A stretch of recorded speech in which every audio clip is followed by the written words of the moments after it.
Hey guys, how you going? This is BillyEatWorld, and today we're going to take a look at the GROZA-1. The GROZA is a brand new Russian carbine that just got added in the spring patch, and I've got to say it's been pretty interesting to use. I know I've already made a Weapon of the Week video this week, but I missed so many weeks when Hardline came out, so I thought, what the hell? Pretty much all of the weapons in the spring patch have been pretty weird, so I think it's worth taking a look at them all now, while they're still fresh. So what makes the GROZA-1 so weird?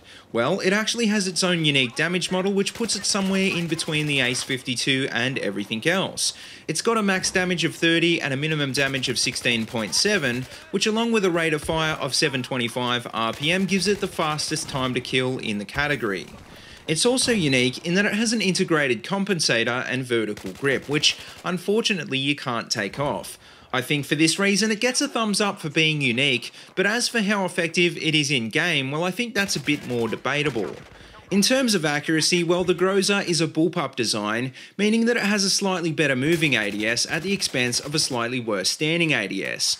With the vert grip, this also means it definitely has a very decent hipfire, which combined with its DPS makes it a deadly weapon in close quarters. The recoil pattern of the GROZA is pretty crazy though, and you'll end up wasting a lot of ammo trying to get mid to long range kills. Unlike a lot of high DPS weapons though, it's got a standard capacity of 31 rounds, so at least you'll have a few more rounds to compensate for this. Another thing that's going to affect the GROZA at long range is a painfully low muzzle velocity of 400 meters per second.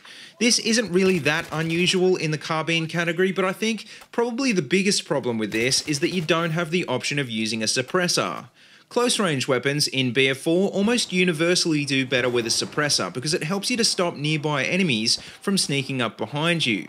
The GROZA has the DPS to deal with long range enemies, but eventually someone is going to get the drop on you, which makes it a lot harder to turn that DPS into long kill streaks. Now, as for attachments, well, I think the Cobra and the target detector work well, but like I said before, the GROZA is limited to using the vert grip and the compensator. I can see why the GROZA needs a compensator with its crazy horizontal recoil, but I think it would have been better if it had a few more options. The vert grip I kind of agree with though, because I like to exploit the run and gun benefits of a bullpup carbine, especially on TDM. Once again though, it would have been nice to have more options because I think this gun would also benefit just as much from either of the other grips. All in all though, no matter how you run this gun, I think it's a bit hit or miss, especially considering how many other high DPS weapons there are in game now. Also, compared to guns like the SCAR or the Ace-52, the GROZA seems a bit too inaccurate, and it feels like the extra rounds you get end up being wasted half the time anyway. This gun actually reminds me a lot of the Bulldog in the sense that it's got a huge damage potential, which ends up being really hard to harness. Don't get me wrong though, the GROZA was a fun gun to use, and it was pretty easy to capture these clips, but I just don't think it's consistent enough to be a truly great gun. But anyway guys, that just about wraps up this week's episode of Weapon of the Week, so let me know what you think, and as always, if you like what you see, don't forget to like, comment, and subscribe.